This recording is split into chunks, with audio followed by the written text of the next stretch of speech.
If you ever wanted to grasp the Romanian cases quickly, clearly, and without too much fuss, you're in the right place. This video will help you understand the main ideas about cases, with an in-depth analysis coming soon this season, season 11. For those of you who are new to the Romanian Academy, this is the place where we make Romanian make sense. And also, we change a lot the background. So let's dive into cases. So, cases are all about the role of a word in a sentence. And we should define those two words, those two terms, role and sentence. A sentence in Romanian is considered a sequence of words. Like, I like pineapples, îmi plac ananași. Hope you enjoy this beautiful drawing here on the right hand side. This sequence of words includes a special word, and that special word is the verb that describes what happens in that sentence. Now, this sentence can end in a full stop, with a question mark, or with an exclamation mark. Also, it can end in Romanian with a ellipsis, which is a bit different than how it works in English, I suppose. My punctuation in English is definitely not the most accurate, but correct me if I'm wrong in the comment section below. Or it can end in a conjunction. Conjunction like this one, for example, but. So I like pineapples, but I prefer blueberries. Those are some blueberries. Îmi plac ananașii, dar prefer afinele. But is a conjunction, and it separates really two sentences. So this will be sentence 1, this will be sentence 2. So this is really what a sentence is, right here. Now, this is quite straightforward, but the role, however, is not so much. The role is not so much straightforward. And if you want to learn cases, you really need to learn the roles. In Romanian, those roles are called funcția sintactică. This is not really that important, but if you want to learn it more, then you should check this word out. I started talking about all of them on Patreon in the grammar learning materials. So if you are interested, check the Prietenaș tier. Otherwise, you will need to learn what a subject is, what a predicate is, what an attribute is, and what an object is. These are the main roles of a word in a sentence. So if the subject is the one that does the action, you'll see here that I put those two together. So the subject does the predicate. This is probably the easiest way for you to learn this. Subject does the predicate, yeah? And this is quite easy, quite straightforward. Those two probably are the easiest roles in a sentence. They are the most straightforward ones to learn. Then the attribute and the object can have many subcategories. Those two are the most complex ones out of the 4 main roles of a word in a sentence. The attributes usually depend on the word, on the type of the word that is used to describe a noun or a pronoun. So for instance, noun, adjective, or number attributes. And for example, you can have mom's chair, which is a noun attribute. Mums. Then you can have an adjective attribute, here my and comfy. Those are two different attributes. And a number attribute in this sentence, 3, well, this is not really a sentence, 3 chairs in this construction, where 3 is the number attribute. Now, the objects or complements, not complements with I, but with E, careful with this one, describe usually a verb or an adverb. Occasionally an adverb, but more frequently a verb. So they really describe an action or the way the action goes. So for instance, they can be direct, indirect, or circumstantial, of time, place, manner, and many, many more. So you get things like she sees me, where this is a direct object, me is the direct object. Then you can get an indirect object in the second sentence where she sends me. I changed the verb here, so watch that out. Yeah, very important, the type of verb that you use. She sends me, this is the indirect object, a parcel. This is the direct object. So let's make this clear. This is direct, this is direct, this is indirect. Or here in the final sentence, you can get she sends me a parcel, so same as above, where me is the indirect and a parcel is direct. But also you get it from London, which is a circumstantial. It gives you context about the circumstance, and it is about place, so a circumstantial of place. And it is today, so it is a circumstantial of time. It describes a bit about time. Now the subjects, so for example she here, and the predicate sends or sees are not the most important here. But you should be aware of them and identify them easily in a sentence like this one's, or really these ones as well.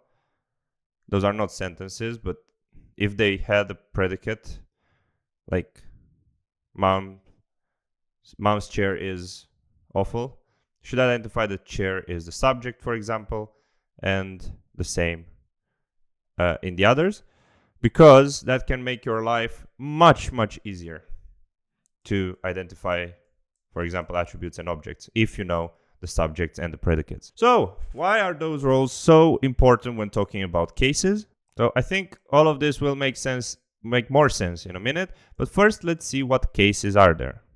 There's nominative, there's vocative, there's genitive, there's dative, and there's accusative, in that order. Let's start with nominative, which is basically the subject. Let's take this guy, and if this would allow me, let's put this nominative up here with the subject. That's the subject case, really.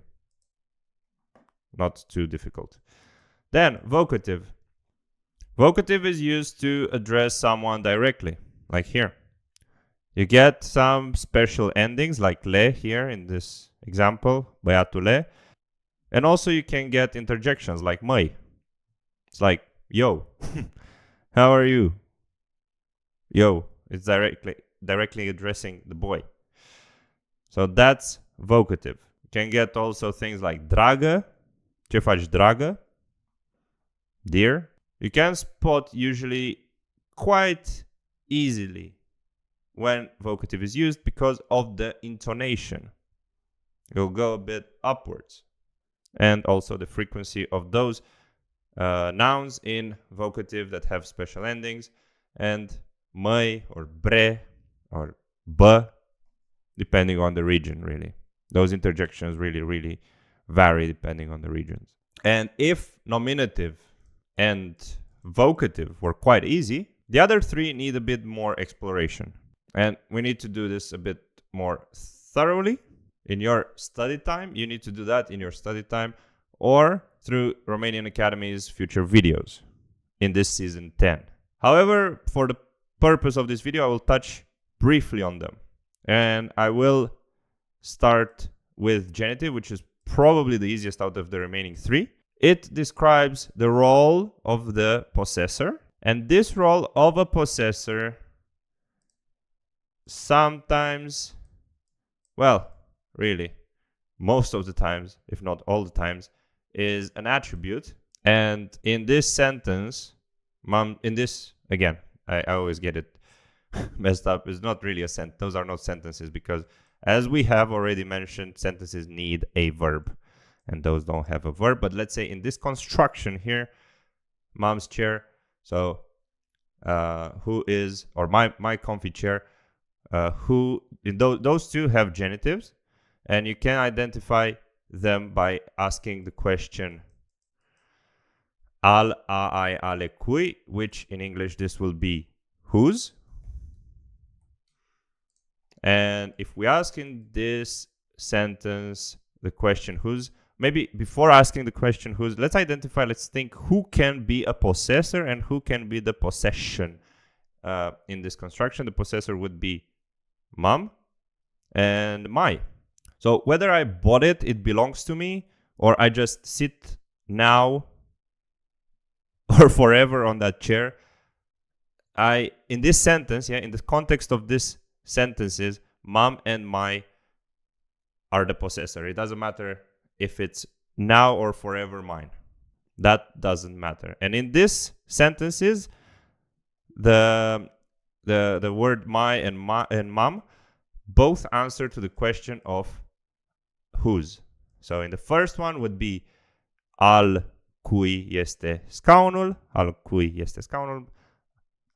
mamei, al cui este scaunul, al meu. And that's how you get the form, for example, here of my, that replaces I.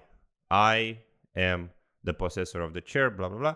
And my describes the possession. That's why it's called a possessive adjective, possessive pronominal adjective.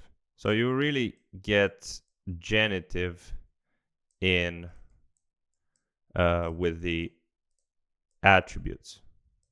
Now to dative, which is the penultimate case on this list.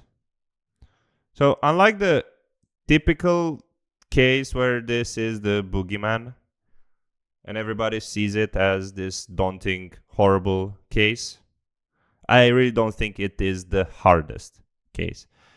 So why is that? Because I think it is a bit difficult to get the logic of it and to understand it, but I don't think it's so hard to use it. Definitely accusative has more uses, and that's why it makes it probably more difficult. Dative has one very straightforward use, and it is for this role of the receiver. It's also the indirect object case. And why is it so hard to understand it? Because, well, in Romanian, you think about it a bit differently. And what you find in Romanian as dative, you don't find in English anymore. Careful with that, anymore. So it is a bit harder to get the gist of it, but to do so, you just need some practice, and more practice. And you'll get the dative in no time. So receiver in a sentence, it means the receiver of an action, so of the verb. And what is a bit sad is that in English, you get both the direct and indirect objects with the same form. So both of them will be me and me, you and you, him and him. Those do not have this imaginary to from Romanian, which is for indirect object. And also many verbs don't have this imaginary to that we use in Romanian with the dative. So therefore, the very annoying, frustrating question of cui, or to whom. So sometimes in English, a verb like this, like sends, here, or here, she sends me a parcel. You might translate it to Romanian as mă trimite un pachet. Because it's me, right? It's not to me. In English, you don't have this to. But no, in Romanian, you send to someone. So it will be îmi trimite un pachet, not mă. Îmi answers the question of to whom in this sentence. So to whom she sends to me. Mă answers the question of what. So if you say mă trimite un pachet, it will be like what she sends me. So she sends me. And this doesn't really make sense to say un pachet. So she sends me like if I would be inside the parcel, if I would be the parcel, right? So this wouldn't really make sense. Maybe it would make sense if you would replace this un with un. And it would mean she sends me in the parcel, which, yeah. And again, with this, time and practice is the key, and you will get it, I promise. My students got it, so why wouldn't you? If you want to talk about it, you can book a slot with me through Calendly. You have the links in the description. And finally, we get to accusative. And here I have 2 points to make. Number one, accusative is the direct object case. So the role of the word in the sentence that is used by the verb, by the action. In this sentence back here, it's the parcel that is used by the action of sending. It's not me that is used by the action of sending, because otherwise I will be in the parcel. And also it answers this direct object answers the questions of what, che. So coming back here, what does she send? You ask the verb, yeah. An object answers the question of what when the verb is asked. So what does she send? A parcel. Coming back to dative is not me, yeah, because it's to whom. This answers the question of to whom, to me. And among the question of pecine, so ce and pecine, which translates to approximately, this is what this means, approximately whom, they are the only 2 questions for direct objects.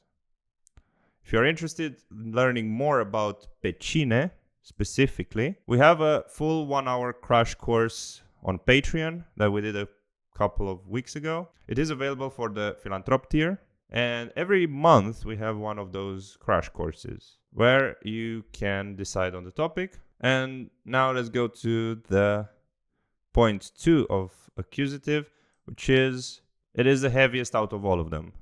So if I said earlier that dative is not so difficult because it doesn't really have many uses, many roles, then this one does. So coming back to this thing here, if the dative really covers pretty much just this and some circumstantials, we'll get to that in a second, then the accusative covers most of the attributes and also most of the objects. It's covering the direct, and it also covers the a big bunch of the circumstantial objects.